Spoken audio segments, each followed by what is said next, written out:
Aujourd'hui, nous allons conclure le Tania d'aujourd'hui. Je suis heureux pour le mérite de Dan Moshe Ben Chaya Miriam et tous les Chayalet Tzva Hagana d'Israël. Le Tania d'aujourd'hui, il est un peu court, mais on va commencer quand même. Le Admour Zaken dit que dans la Gemara, il y a écrit qu'il y a 4 catégories. Tzadik, Racha, celui qui sert Dieu, Oved Elohim, Velo Avado, celui qui ne sert pas Dieu. A priori, c'est un pléonasme. On a l'impression que celui qui sert Dieu, c'est le Tzadik, celui qui ne sert pas Dieu, c'est le Benoni. Alors, Zaken commence à expliquer ça un peu différemment. Il dit que Oved, ça vient du langage travailler. Et c'est au présent, qu'il œuvre au présent.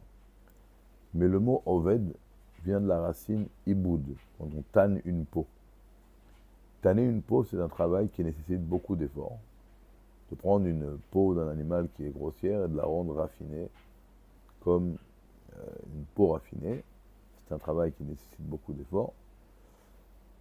Et Elohim, c'est la valeur numérique de la nature. Donc c'est quoi un Oved Elohim? C'est un Benoni qui est en train de faire un travail constamment sur lui pour raffiner la nature du monde, pour raffiner la nature de son âme animale, ne pas laisser la grossièreté de son âme animale prendre le dessus sur lui, et de repousser l'âme animale, de la laisser en aucun cas pénétrer dans la ville, que ce soit dans le domaine de s'éloigner du mal, ou dans le domaine de faire du bien.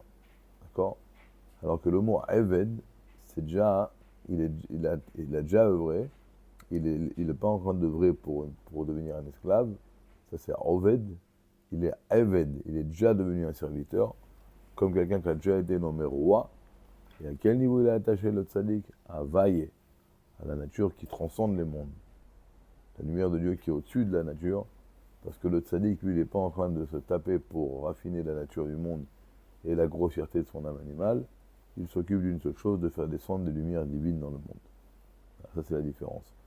Alors c'est quoi l'enseignement qu'on tient du Tania d'aujourd'hui? C'est que puisqu'on doit tous être des Benoni, on a le devoir d'être des Benoni, comme nous avons appris dans le Père 14.